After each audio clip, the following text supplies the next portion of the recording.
No coração da cidade, onde as sombras têm mais poder do que os políticos, um nome é mencionado apenas em sussurros. Nico Falconi, ele é um fantasma, um rei, um predador no topo da cadeia alimentar. Todas as noites ele janta na mesma mesa pedindo a mesma refeição, uma criatura de controlo absoluto. Mas esta noite é diferente. Esta noite, uma nova empregada de mesa com olhos cheios de segredos guardados servirá o seu bife. E quando ela limpar o prato, deixará para trás um simples bilhete dobrado. Um bilhete com apenas 9 palavras e uma fotografia desbotada que destruirá o seu mundo, fará o seu coração parar e provará que até um rei pode ser colocado de joelhos por um fantasma do seu próprio passado. O Aren Galanos, um bastião da cozinha italiana tradicional, situado no distrito financeiro da cidade, estava sempre impregnado com o cheiro de alho, dinheiro e medo. Mas nas noites de terça-feira, o medo era uma entidade palpável. Estava presente em todas as mesas, um convidado silencioso e indesejado. Porque terça-feira era a noite de Nico Falcone. Nico, o fantasma. Falcone não chegou com uma comitiva estrondosa. Ele materializou-se. No momento, a cabine de canto, um trono semicircular luxuoso de couro vermelho escuro, estava vazia. No momento seguinte, ele estava lá, ladeado por suas duas sombras sempre presentes, Léo e Santino. Ele movia-se com uma economia de movimentos inquietante, uma pantera num fato biônico feito à medida que provavelmente custava mais do que o aluguer mensal do restaurante. O seu rosto era um estudo de beleza severa. Todos os ângulos afiados e linhas implacáveis com olhos tão escuros que pareciam absorver a luz à sua volta. Ele era o chefe da família criminosa Falcone, e o seu controle sobre a cidade era tão absoluto quanto o seu controle sobre si mesmo. Os funcionários do restaurante moviam-se com uma coreografia ensaiada e aterrorizada. Os copos de água eram enchidos sem fazer barulho. O pão era servido com os olhos desviados. O proprietário, um homem corpulento chamado Sr. Galiano, que herdara o estabelecimento e as suas obrigações, anotava pessoalmente o pedido, embora este nunca mudasse. "O de sempre, Sr. Falcone?" perguntou Galiano com um sorriso trêmulo nos lábios. Nico não tirou os olhos da mesa de mogno polido. Simplesmente acenou com a cabeça. Um bife de 680 gramas mal passado, com sangue, um copo de bó. Sem aperitivos, sem sobremesa. A refeição de um homem que via comer, não como um prazer, mas como uma necessidade. Enquanto Galiano se afastava, um movimento perto da porta de serviço chamou a atenção de Nikiko. Uma nova empregada de mesa. Ele catalogou-a instantaneamente, um hábito nascido de uma vida a avaliar ameaças. Ela era jovem, talvez com cerca de 20 anos, cabelo comprido e escuro preso num rabo de cavalo severo. O seu uniforme estava impecável, mas o seu rosto estava cansado, marcado por um cansaço que parecia profundo demais para a sua idade. Mas foram os seus olhos que chamaram a atenção dele. Não estavam cheios do medo habitual que ele via nos civis. Eram atentos, inteligentes e guardavam um segredo profundo e latente. Havia uma tempestade naqueles olhos, que ela mantinha reprimida com uma vontade de ferro. Ele descartou-a como irrelevante, um rosto novo num mar de rostos que nunca se preocupou em aprender. A refeição prosseguiu no seu silêncio habitual. Lau e Santino ficaram parados como estátuas, os seus olhares varrendo a sala, enquanto Nico comia com precisão metódica. Ele era um homem de rotina, de ordem. O caos era o seu negócio, mas ele nunca o permitia na sua vida pessoal. A nova empregada de mesa foi designada para as mesas do outro lado da sala, mas ele percebeu que o seu olhar se desviava para ela. Ele observou-a interagir com uma mesa barulhenta de banqueiros, o seu sorriso educado, mas distante. Ele viu a forma como ela se preparava antes de empurrar as portas da cozinha, como se preparasse para uma batalha. Havia uma fragilidade nela, mas estava envolvida por um núcleo de algo inquebrável. Ele achou isso perturbador. Finalmente a sua refeição terminou. Foi azar para ela que o ajudante de mesa da sua sessão estivesse em pausa, e Galiano, vendo o prato vazio de Nico, acenou freneticamente para a empregada mais próxima para limpar a mesa. Era ela. Ela aproximou-se da mesa com um passo firme e medido. As suas mãos estavam trêmulas enquanto recolhia o prato pesado e os talheres. Ela não olhou para ele, mantendo os olhos fixos na tarefa. Isso era incomum. A maioria das pessoas ou ficava a olhar, hipnotizada pelo seu poder, ou não conseguia olhar para ele, paralisada pelo medo. Ela não fez nenhuma das duas coisas. Tratou-o como qualquer outro cliente. Mais alguma coisa, senhor? Perguntou ela com voz baixa e firme, embora ele pudesse detectar um leve tremor. Ele apenas abanou a cabeça num gesto mínimo de despedida. Ela colocou a carteira de couro sobre a mesa. Nico pagava sempre em dinheiro, uma pilha de notas novas de US$ 100 colocadas por Léo antes mesmo de se sentarem. Quando ela se virou para sair, os seus dedos roçaram a mesa, um toque leve como uma pena. Quando ela se foi, ele viu. Um pequeno guardanapo cuidadosamente dobrado, discretamente colocado debaixo da borda da carteira. Não fazia parte do serviço, era uma mensagem. Instantaneamente, os sentidos de Nico gritaram. Uma ameaça, uma armadilha. A sua mão moveu-se instintivamente para o interior do casaco, onde repousava a sua Sig Sauer P1226 personalizada. Léo e Santino ficaram tensos, percebendo a mudança no comportamento do seu chefe. Algum problema, Nikiko? Murmurou Léo, os olhos a vasculhar a sala em busca de assassinos. Nikiko levantou a mão, silenciando-o. O seu olhar seguiu a empregada de mesa enquanto ela desaparecia na cozinha. Quem era ela? Uma infiltrada da família Moretti? Uma traidora interna? Lentamente, deliberadamente, ele pegou o guardanapo. O papel era barato, fino. Ele o desdobrou. Dentro não havia exigências, ameaças de violência, avisos de uma batida policial. Havia apenas 9 palavras escritas com uma caligrafia feminina elegante e ligeiramente inclinada. Ela tem os seus olhos. O nome dela é Lily. Proteja-a. As palavras por si só foram suficientes para fazer o ar congelar nos seus pulmões. Mas foi o que estava enfiado dentro da dobra do guardanapo que destruiu o seu mundo. Uma pequena fotografia Polaroid desbotada, desgastada nas bordas, como se tivesse sido segurada milhares de vezes. Era a foto de uma menina, com não mais de 5 anos, sentada num baloiço, num parque ensolarado. Ela tinha um sorriso com dentes separados e cabelos escuros e encaracolados. E os olhos dela eram os dele, os mesmos olhos impossivelmente escuros e amendoados que o fitavam no espelho todas as manhãs. Os olhos Falcone. Pela primeira vez em 15 anos, Imama Suen, a máscara de controle impenetrável de Nico Falcone, rachou. Os sons do restaurante, o tilintar dos copos, o murmúrio das conversas desapareceram, transformando-se num rugido distante. Ele já não estava no Galos. Estava de volta em um pequeno apartamento em Little Italy, com uma mulher cujo riso era como sinos de vento e cujo toque conseguia acalmar a fera selvagem em que ele se estava a tornar. Helena. Helena, que tinha desaparecido sem deixar rasto. Helena, que ele acreditava ter sido levada pelos seus inimigos ou ter fugido da escuridão que ele representava. Helena, que aparentemente levara a sua filha com ela. Nico. A voz de Santino era urgente, cheia de preocupação. Nico não respondeu. Não conseguia. Ele olhou para a fotografia, para a verdade impossível e inegável dela. A menina, a sua filha Lily, a sua mente, uma máquina finamente ajustada para a violência e a estratégia, parou.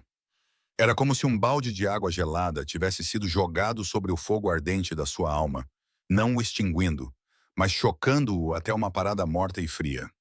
Ele dobrou cuidadosamente o guardanapo, segurando a fotografia dentro dele, com os nós dos dedos brancos. Levantou-se tão abruptamente que a sua cadeira raspou ruidosamente no chão, um som que fez todo o restaurante estremecer. Vamos embora, disse ele com voz rouca, quase um rugido. Sem dizer mais nada, saiu do restaurante, deixando para trás uma pilha de notas de US$ 100, o vinho intocado e um silêncio mais profundo do que qualquer grito. Não viu a empregada de mesa, Amélia Rossi, segundo o crachá, espreitar pela porta da cozinha. O coração dela batia forte no peito, enquanto observava o homem mais temido da cidade se afastar, não como um rei, mas como um homem que acabara de ver um fantasma. A viagem de volta ao reduto dos Falcone, uma cobertura fortificada disfarçada de sede corporativa num arranha-céu no centro da cidade, foi silenciosa e sufocante. Léo dirigia o Escalade blindado com facilidade, os olhos voltados para o espelho retrovisor, não apenas para ver se estavam a ser seguidos, mas para avaliar a tempestade que se formava no banco de trás. Santino sentou-se no banco do passageiro, a mão nunca se afastando da arma. Eles serviram Nico por mais de uma década. Viram-no executar homens sem pestanejar. Viram-no enfrentar famílias rivais com uma calma assustadora. Nunca o tinham visto assim. Ele estava completamente imóvel, o olhar fixo nas luzes da cidade que passavam embaçadas, mas a sua quietude era a de um fio elétrico, zumbindo com uma energia assustadora e desconhecida. Ele não tinha dito uma palavra desde que saiu do restaurante. Na sua mão firmemente cerrada estavam o guardanapo e a fotografia, um segredo que estava a queimar um buraco na sua realidade. Ao chegar, ele ignorou os aposentos opulentos e foi direto para o seu escritório. A sala era o seu santuário e o seu centro de comando. As janelas do chão ao teto ofereciam uma vista panorâmica da cidade que ele controlava. A mobília era minimalista e moderna, couro preto, cromo e vidro fumado. O único toque pessoal era uma única fotografia com moldura prateada na sua enorme secretária, mantida virada para baixo. Ele acenou com a mão, dispensando os seus homens. Chame o Marco agora. Léo acenou com a cabeça, fechando a porta suavemente atrás de si. Sozinho, Nico finalmente permitiu-se respirar. Ele afundou-se na cadeira e alisou o guardanapo sobre a superfície de vidro da sua secretária. Ele olhou para a fotografia novamente, traçando o rosto da menina com um dedo que havia assinado sentenças de morte. Lily, a sua filha. O nome Helena era uma ferida que ele pensava ter cicatrizado há muito tempo. Ele a conhecera antes de se tornar o amanhecer, quando ainda era apenas o filho ambicioso e implacável do seu pai. Ela era pintora, um espírito livre que via nele algo além do monstro. Ela era leve, e durante um breve e inebriante ano, fez-lhe acreditar que poderia ter uma vida fora das sombras. Então, o seu pai foi assassinado, desencadeando uma guerra sangrenta pela sucessão. Ele foi forçado a se tornar o homem que era hoje, a ser mais brutal, mais astuto do que qualquer um de seus rivais. Ele pediu a Helena que esperasse por ele, que ficasse escondida até que tudo acabasse. Quando ele finalmente emergiu, vitorioso e ensanguentado, ela havia desaparecido. O apartamento dela estava vazio, seus pertences removidos. Sem bilhete, sem explicação. Ele assumiu o pior, que ela havia sido sequestrada e morta pelos Moretti como um ato final de guerra. Ele destruiu a família Moretti à procura dela, um ato de vingança que cimentou a sua reputação como o fantasma. Quando não encontrou nenhum vestígio, enterrou a dor e a memória, envolvendo o seu coração em gelo. Marco Vizzini, o seu conselheiro, entrou sem bater. Era um homem mais velho, perspicaz e impecavelmente vestido, a mente calma e estratégica que complementava a força brutal de Nikiko. Era o único homem em quem Nikiko confiava implicitamente. "Querias ver-me, Nico?" perguntou Marco, os seus olhos perspicazes notando imediatamente a tensão na sala e a pequena fotografia na secretária. Nico empurrou a fotografia pelo vidro. "Encontra-a." Marco pegou nela, levantando ligeiramente as sobrancelhas. "A rapariga? A mulher que me deu isto?" esclareceu Nico com a voz tensa. "O nome dela é Amélia Rossi. Ela é uma nova empregada de mesa no Galianos. Quero saber tudo. Onde ela mora, com quem ela fala, o que ela come no café da manhã e onde ela conseguiu esta foto. Quero que seja feito discretamente e quero que seja feito a 1 hora." "Amélia Rossi", repetiu Marco, gravando o nome na memória. "Isso é uma ameaça?" Nico recostou-se, finalmente olhando para o seu velho amigo. Os seus olhos estavam assombrados. "É um fantasma, Marco. Um fantasma que pensei ter enterrado há 15 anos." Ele pegou a foto com moldura prateada em sua mesa e, pela primeira vez em anos, virou-a. Era uma foto de um Nico mais jovem sorrindo, um sorriso genuíno e espontâneo, com o braço em volta de uma mulher vibrante e risonha, com cabelos da cor da meia-noite. Helena. O rosto de Marco suavizou-se com a compreensão. Ele lembrava-se de Helena. Lembrava-se do breve período de luz que ela trouxe à vida sombria de Nico.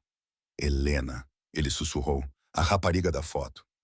"Lily", disse Nico, o nome soando estranho e pesado na sua língua. "O bilhete dizia que ela tem os meus olhos. Dizia para protegê-la." Ele fez uma pausa, as implicações caindo sobre ele. "Se ela é filha de Helena e tem 5 anos, Marco, faça-la as contas." O silêncio na sala era pesado com o cálculo não dito. Helena tinha desaparecido há 15 anos. Uma criança de 5 anos. O tempo não batia certo. A menos que... A menos que esta não seja a única criança, disse Marco baixinho. O pensamento atingiu Nico como um golpe físico. Ele estava tão concentrado na menina, na ideia impossível de ser pai, que não tinha considerado a mensageira. Amélia Rossi, a empregada de mesa. Quem era ela? Por que era ela quem entregava esta mensagem? Menos de uma hora depois, Marco voltou com um arquivo fino. O alcance da família Falcone era longo e rápido. Amélia Rossi, 24 anos. Marco começou a ler o arquivo, conhecida como Mia. Ela está limpa, sem antecedentes criminais, sem conhecidos, nem mesmo uma multa de estacionamento. Ela trabalha no Galos há 2 semanas. Antes disso, uma série de empregos como empregada de mesa em diferentes cidades, mudando-se a cada 2 anos. Ela paga as suas contas em dia, mora num apartamento decadente numa parte da cidade onde ninguém seria visto morto. A vida dela é um fantasma, Nico, quase sem rastros digitais. É como se ela estivesse a tentar ativamente permanecer invisível. Família, insistiu Nico. É aqui que fica interessante, disse Marco, virando uma página.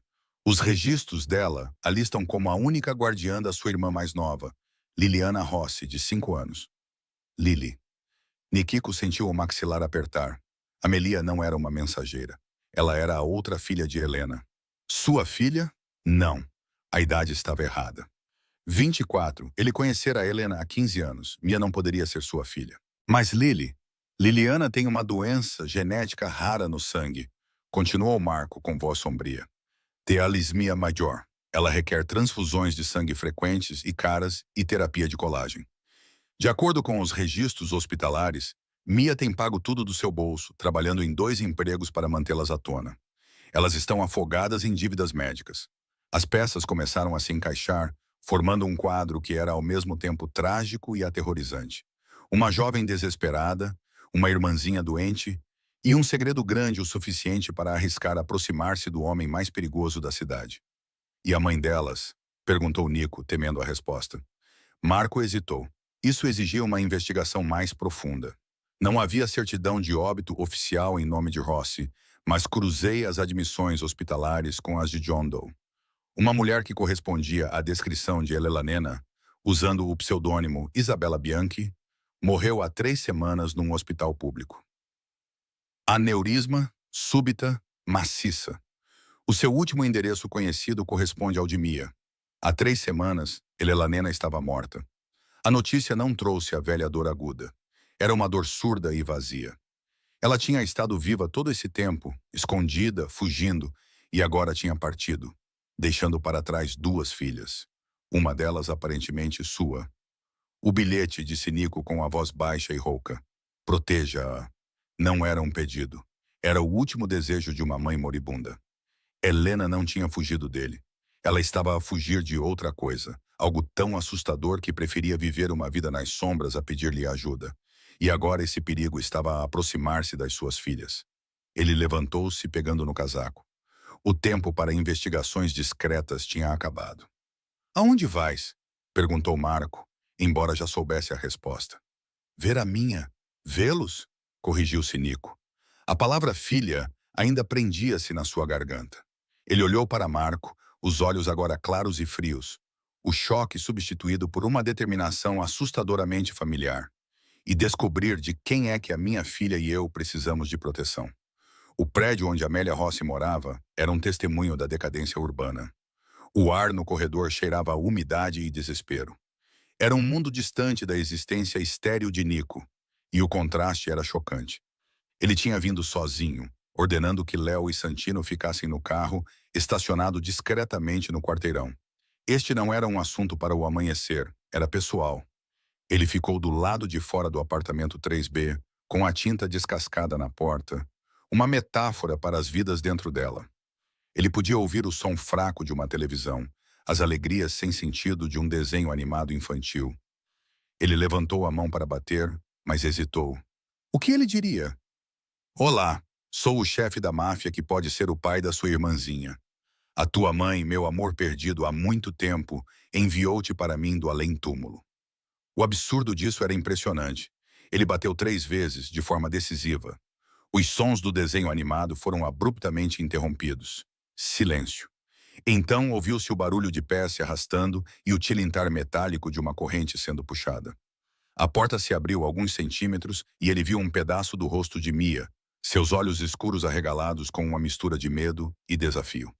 "O que você quer?" Ela perguntou, com a voz trêmula, mas firme. "Precisamos conversar", disse Amélia, Nico, com a voz baixa e calma. "É o presidente da Câmara e não temos nada para conversar. Eu lhe dei o bilhete, só isso." Ela tentou fechar a porta, mas ele colocou a mão contra ela, com força, sem esforço. "A tua mãe, Helena, enviou-te a mim por uma razão", disse ele, as suas palavras cortando as defesas dela. "Estás em apuros. Deixa-me entrar." Ele viu o conflito nos olhos dela, o instinto arraigado de fugir, de se esconder, lutando com a esperança desesperada que a levara até ele em primeiro lugar. Com um suspiro trêmulo, ela destrancou a fechadura e abriu a porta.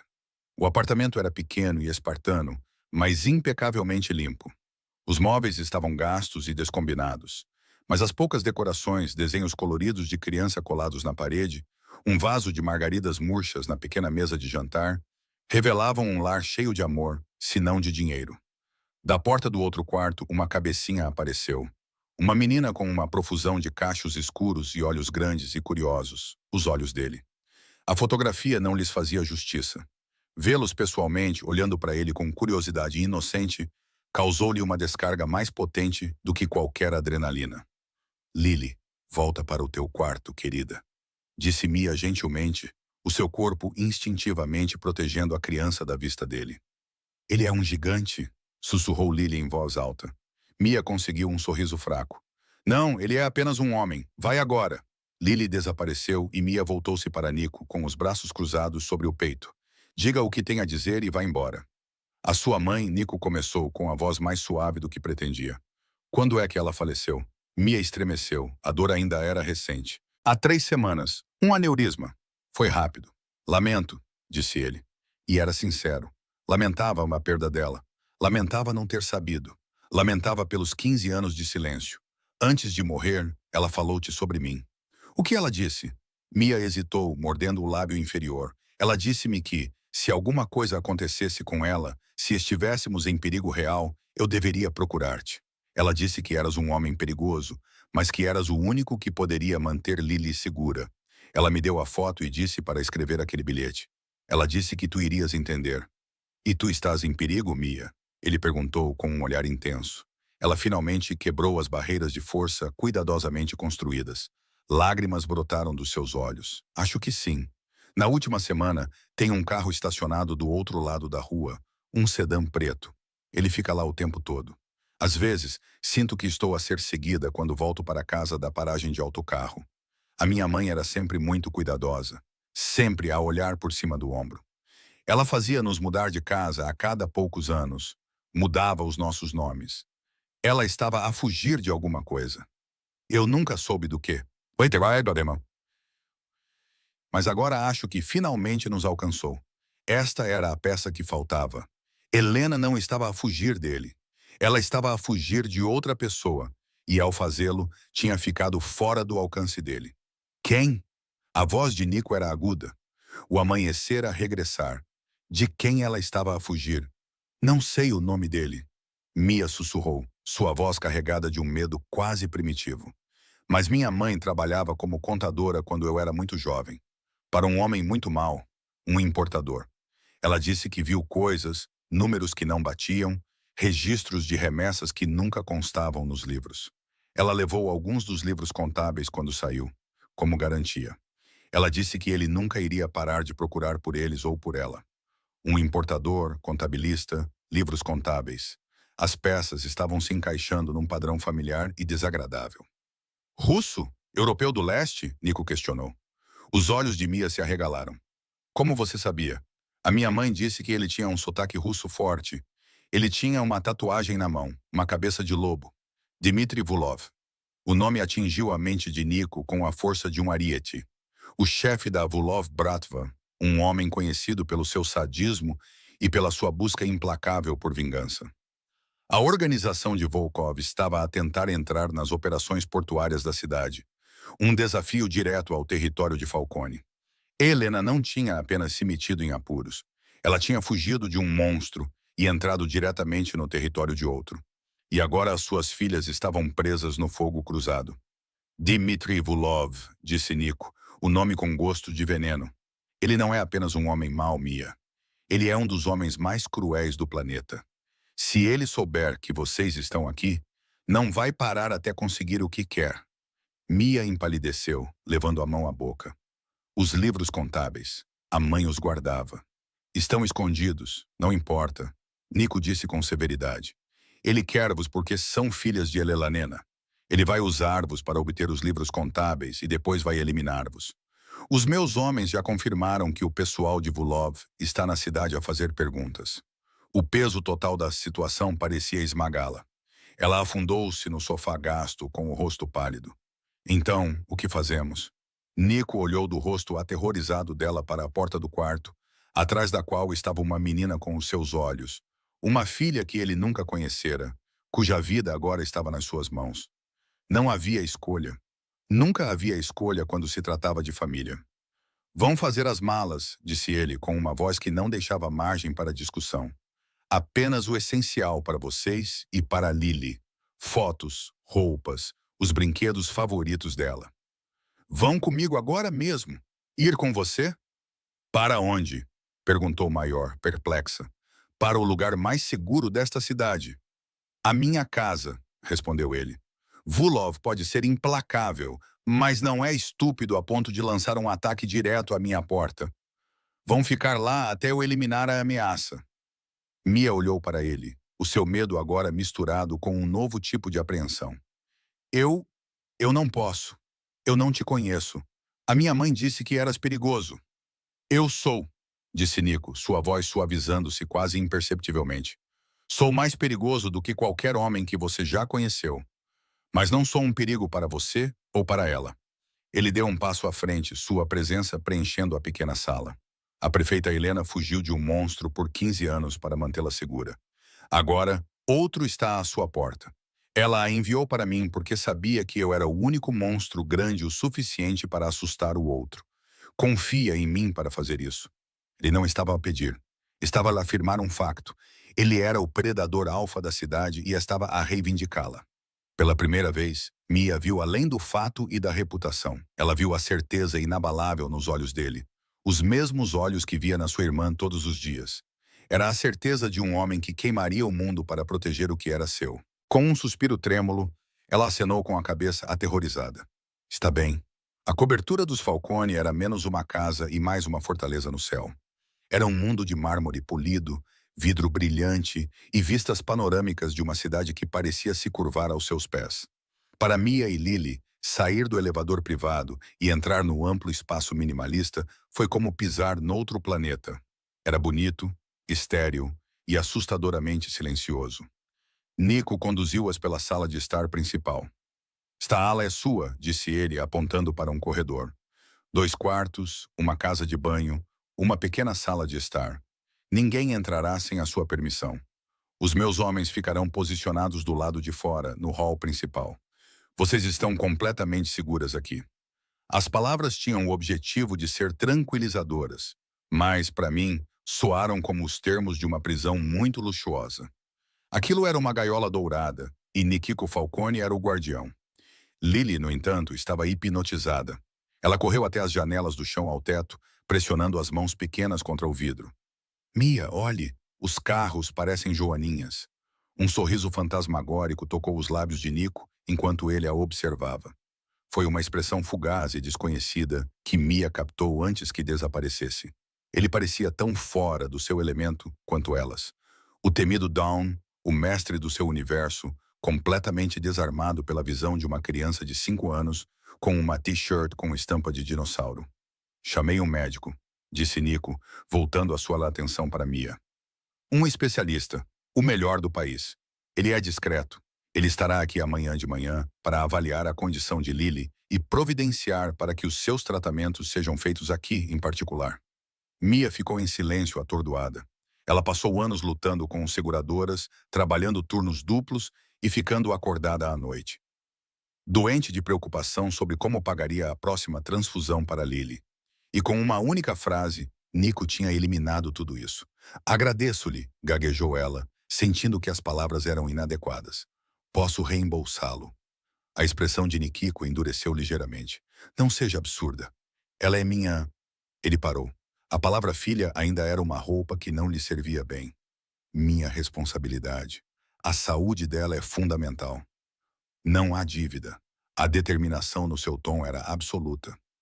Naquele momento, Mia começou a compreender a estranha dualidade do homem à sua frente. Ele era uma criatura das trevas e da violência, mas possuía um senso feroz, quase brutal, de lealdade e proteção. Os primeiros dias foram um período de adaptação tenso. Mia e Nico circulavam um ao outro como animais cansados. Ele era uma presença constante e taciturna, muitas vezes trabalhando em seu escritório, com a porta sempre entreaberta. Ele lhes dava espaço, mas Mia sempre sentia os olhos dele sobre ela. Ela lia uma história para Lily na sala de estar e, ao levantar os olhos, via-o parado no corredor, com uma expressão indecifrável. Ele tentava se conectar com Lily à sua maneira desajeitada e forçada. Ele mantinha a cozinha abastecida com as caixas de sumo favoritas dela e uma variedade ridícula de cereais açucarados. Uma noite, ele apareceu com uma enorme casa de bonecas com detalhes intricados. Os olhos de Lily se arregalaram de alegria. "Compraste isto para mim?" perguntou ela, com a voz cheia de admiração. "Eu mandei adquirir", corrigiu Nico como se estivesse a discutir uma transação comercial. Lily riu e jogou os seus pequenos braços em volta das pernas dele num abraço espontâneo. Nico congelou, com o corpo todo rígido. Ele olhou para o topo da cabeça encaracolada dela, com as mãos pairando desajeitadamente no ar, sem saber o que fazer. Mia observava, com o coração apertado. Ele era um homem que comandava exércitos de criminosos, mas ficava completamente desarmado pelo toque de uma criança. Lentamente, com hesitação, ele deixou uma mão repousar sobre o cabelo dela. Foi um momento de profunda e dolorosa beleza. A frágil peça da sua estranha nova vida foi destruída numa tarde. Mia estava na sala de estar, observando Lily brincar, quando Marco, o consigliere de Nico, chegou com uma expressão sombria. Ele e Nico desapareceram no escritório. Mia não conseguia ouvir o que diziam, mas o tom baixo, urgente e irritado era inconfundível. Poucos minutos depois, Nico saiu, com uma máscara de fúria fria no rosto. "O que foi?" perguntou Mia, levantando-se. "É o Vulov?" Ele fez a sua jogada, disse Nico com a voz baixa e gutural. "Ele não veio atrás de nós. Ele foi atrás das minhas operações no porto. Um carregamento inteiro de eletrônica desapareceu. 3 dos meus homens morreram. Foi uma mensagem. Ele está a mostrar-me que pode atingir-me, que não tem medo." Mia sentiu um arrepio percorrer a sua espinha. "Ele fez isso por nossa causa. Ele fez isso porque é arrogante e quer começar uma guerra", corrigiu Nico, embora não houvesse convicção na sua voz. Ele sabia que era por causa dela, por causa dos livros contábeis, por causa de Helena. "Isso não muda nada. Você está segura aqui." Mas mais tarde naquela noite, enquanto Mia estava acordada, ouvindo o silêncio sobrenatural da cobertura, ela sabia que ele estava errado. Isso mudou tudo. A violência do mundo dele, sobre a qual ela só tinha ouvido rumores, agora era real. Tinha um nome, Dmitry Vulov, e estava a vir atrás deles. Ela tinha trazido essa tempestade à porta de Nikiko Falcone e estava aterrorizada por nem mesmo ele ser poderoso o suficiente para impedir que ela consumisse todos eles. O perigo que compartilhavam começou a forjar um vínculo inesperado. Uma noite, ela encontrou-o a olhar pela janela, com um copo de líquido âmbar na mão. "Ela disse-te que eu era perigoso", disse ele, sem olhar para ela. Não era uma pergunta.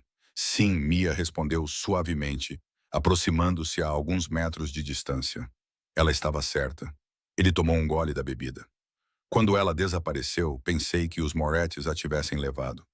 Eu destruí toda a família deles. Derrubei o império deles até os alicerces. Fiz coisas indescritíveis procurando por ela." Ele finalmente se virou para encará-la, e nos olhos escuros dele, ela viu um lampejo da imensa dor que ele mantinha escondida e que ela estava viva o tempo todo, escondida de outra pessoa. "Ela estava com medo", disse Mia, defendendo a memória da mãe. "Ela fez o que precisava fazer para me proteger." "E tu és igual a ela", observou ele com um olhar intenso. "Entraste na cova do leão para proteger a Lily. Tens um fogo dentro de ti, Amélia." Ele usou o nome completo dela, e soou diferente nos seus lábios, como um segredo íntimo. É Mia, corrigiu ela, mas a sua voz estava ofegante. O espaço entre eles crepitava com uma energia que nada tinha a ver com perigo e tudo a ver com um homem e uma mulher. Ele era um assassino, um monstro, o rei de um mundo sombrio e sangrento. Mas naquele momento, ele era também apenas um homem, assombrado pelo seu passado, tentando proteger o seu futuro. E Mia, para seu próprio choque e horror, viu-se atraída pela escuridão dentro dele, porque viu o pequeno e desesperado lampejo de luz que ele tentava tanto esconder. A vida na cobertura estabeleceu-se num ritmo estranho e tenso. Durante o dia era um santuário para Lily. O especialista, Dr. Alistair Finch, era um homem idoso e gentil, com mãos suaves e olhos tranquilizadores. Ele montou uma pequena sala de tratamento esterilizada, e as transfusões de Lily tornaram-se um assunto calmo e privado, em vez de uma visita traumática ao hospital. Ela estava a florescer sob os cuidados, com níveis de energia mais altos do que Mia tinha visto em anos. À noite, porém, a cobertura transformava-se. Tornava-se uma sala de guerra. Os capos e soldados de Nikiko chegavam, com rostos sombrios, os seus fatos incapazes de esconder as linhas duras das armas que carregavam. Reuniam-se com Nico no seu escritório durante horas, o murmúrio baixo das suas vozes, um zumbido constante e sinistro. Mia colocava Lily na cama e depois dava voltas no corredor, com um nó de ansiedade apertando o seu estômago. Ela aprendeu os nomes do círculo íntimo de Nico. Havia Marco, o sábio conselheiro. Léo e Santino, as suas sombras leais. E depois havia Luca, um capitão mais jovem e ambicioso que Nico parecia estar a preparar. Luca era bonito e charmoso, mas Mia sentia um arrepio sempre que ele olhava para ela.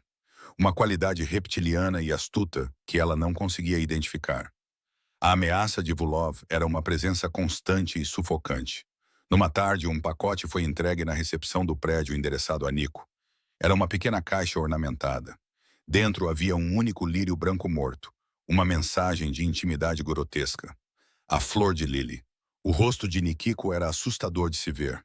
Ele varreu a caixa da mesa com um rugido de fúria, o som ecoando pelo vasto apartamento. Naquela noite, a guerra se intensificou. Mia foi acordada pelo som distante, mas inconfundível, de tiros automáticos vindos de algum lugar no interior da cidade.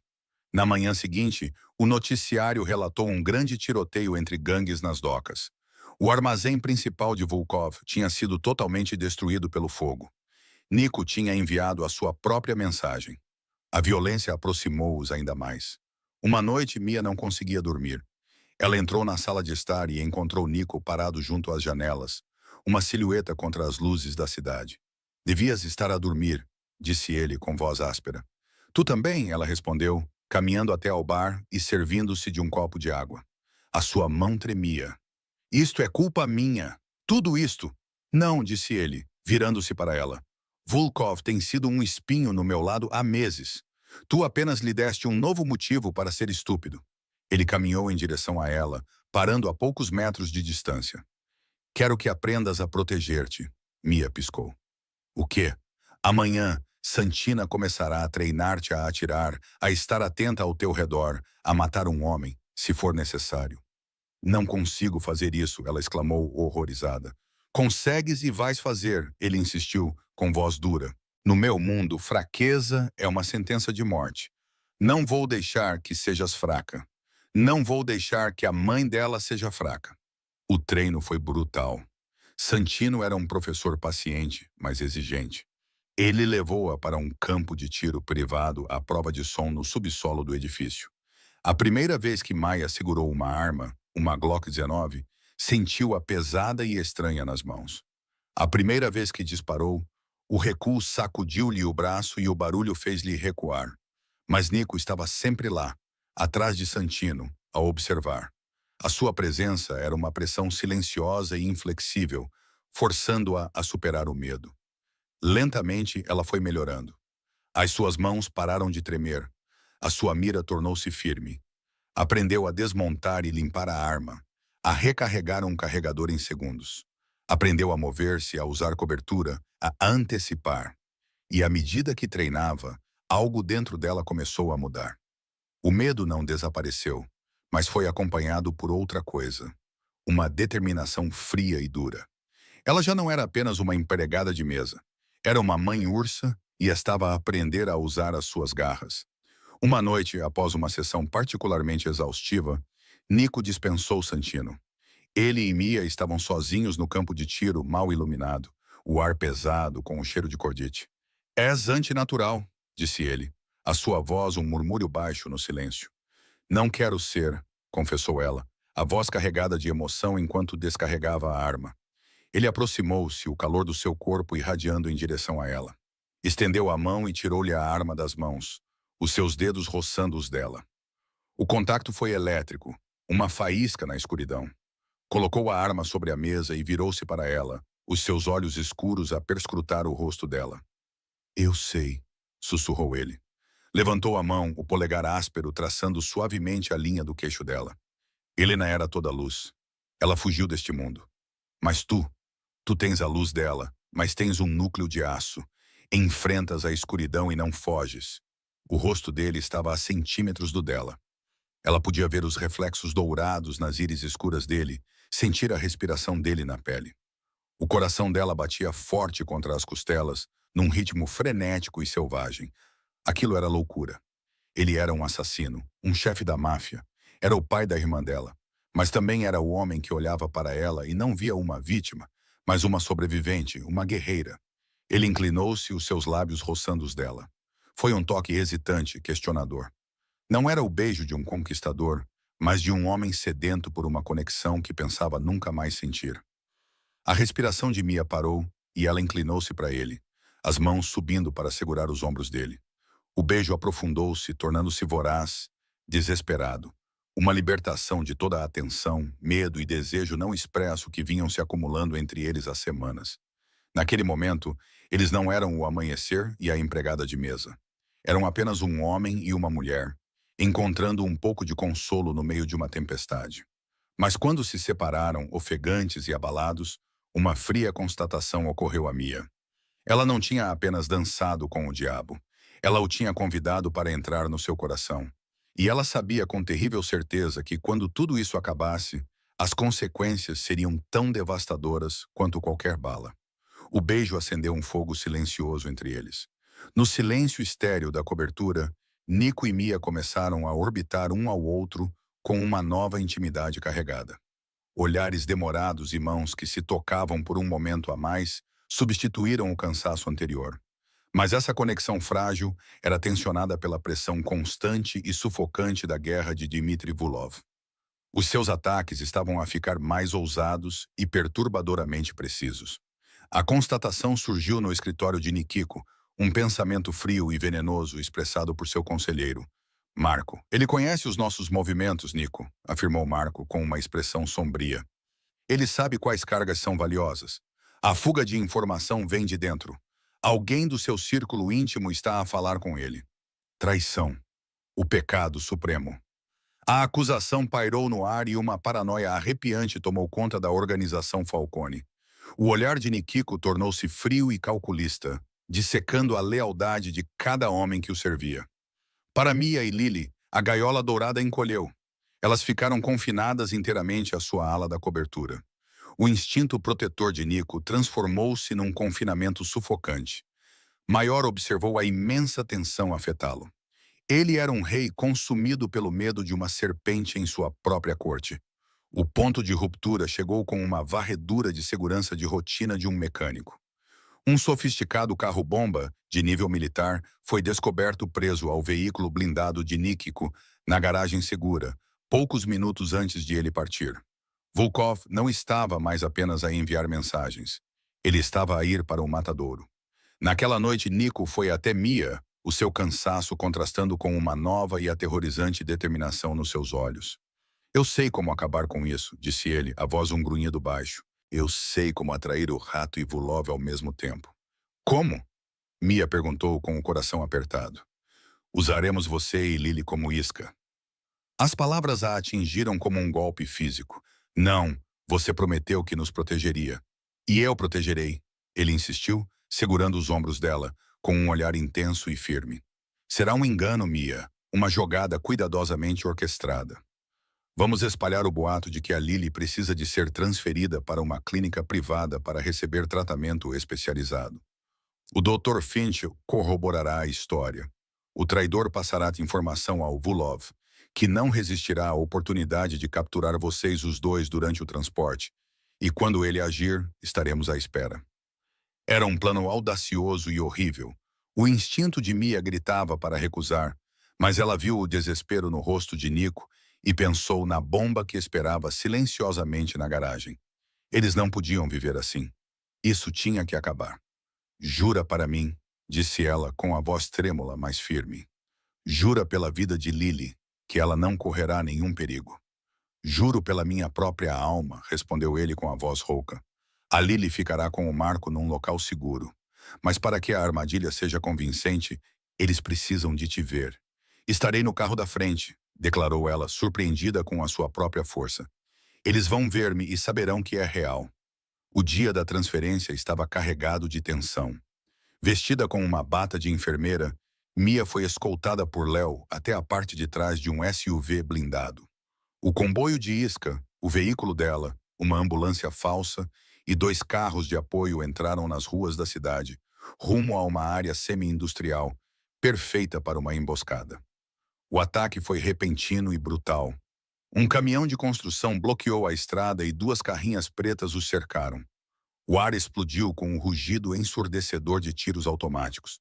As janelas do SUV ficaram estilhaçadas, mas a blindagem resistiu. Abaixe-se! Gritou Léo, empurrando Mia para o chão e revidando através de uma abertura para armas. A emboscada foi avassaladora, mas era uma armadilha. Dos telhados ao redor, atiradores de Falcone abriram fogo. Das ruas transversais, os soldados de Nico convergiram, transformando a área de combate em uma zona de morte para os homens de Vulov.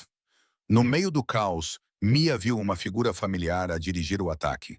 Era Luca, o charmoso e ambicioso capo, o traidor. Ele estava a apontar para o veículo dela, gritando ordens.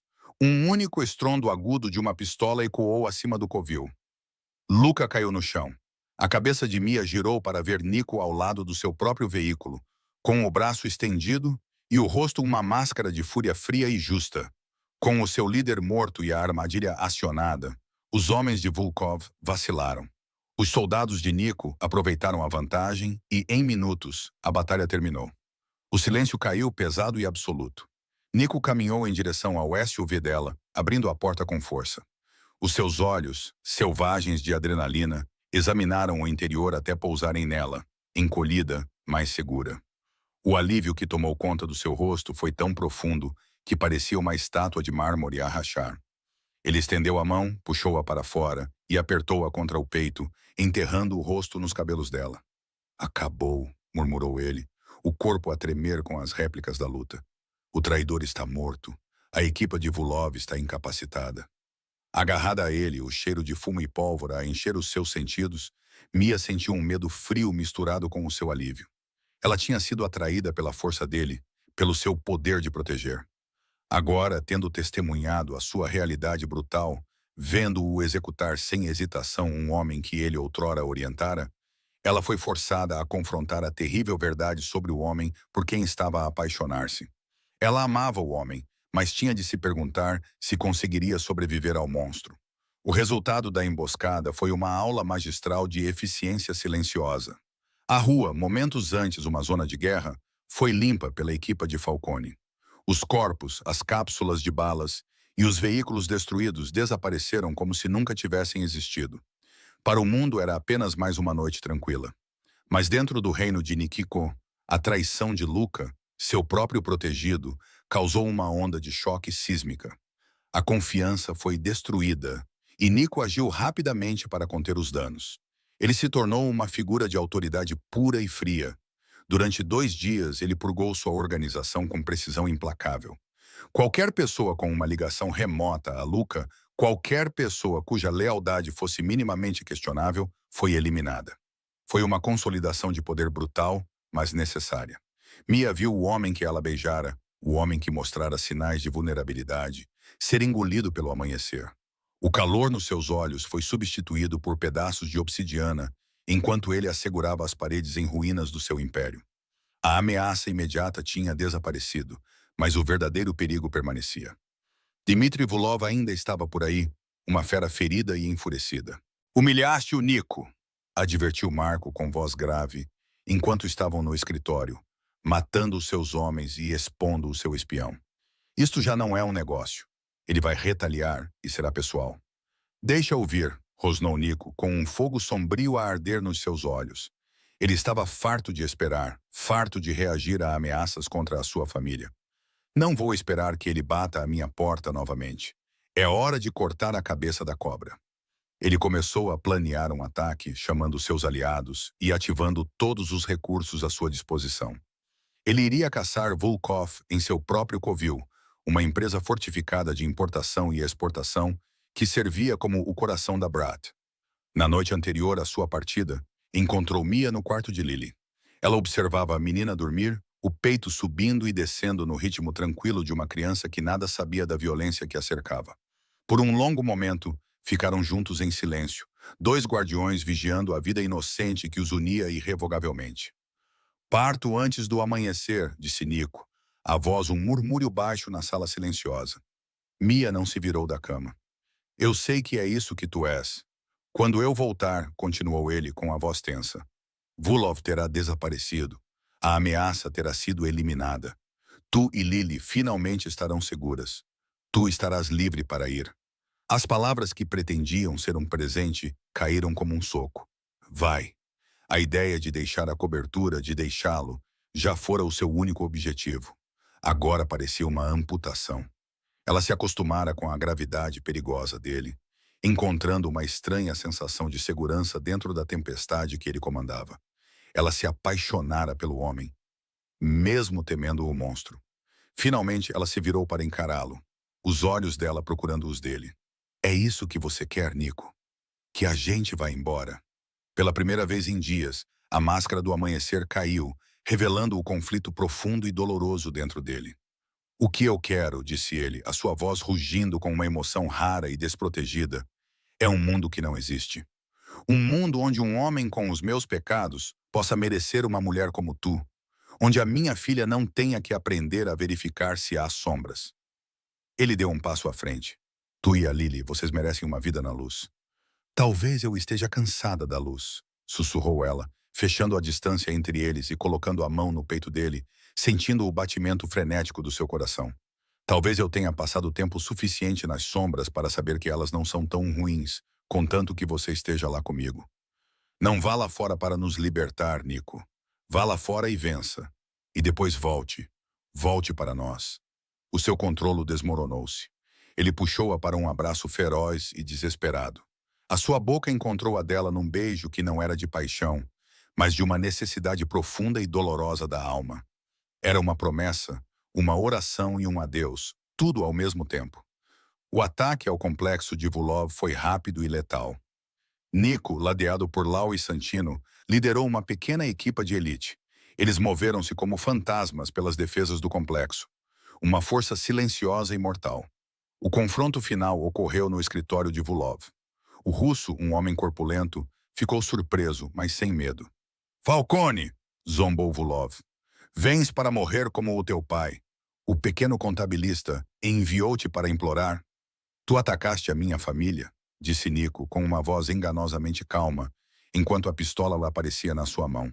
A Helena se foi, mas tu ameaçaste a filha dela. Ameaçaste a minha filha, Dmitry. Vulov riu. Um som áspero e desagradável. A rapariga. Quando a encontrar, vou enviar-te pedaços dela, tal como planeava fazer com a mãe dela antes. Ele nunca terminou a ameaça. Um único tiro preciso ecoou na sala opulenta. A luta tinha acabado. Nico voltou ao amanhecer, sangrando por um ferimento superficial no braço, mas vitorioso. Ele encontrou Mia adormecida numa cadeira na sala de estar, onde ela havia esperado a noite toda. Ele ajoelhou-se diante dela e, ao seu toque, os olhos dela se abriram. Ao vê-lo, ela se lançou nos seus braços, agarrando-se a ele num abraço silencioso e desesperado que dizia tudo. A guerra tinha acabado. Ele não podia apagar quem era, e o seu mundo seria sempre um mundo de violência.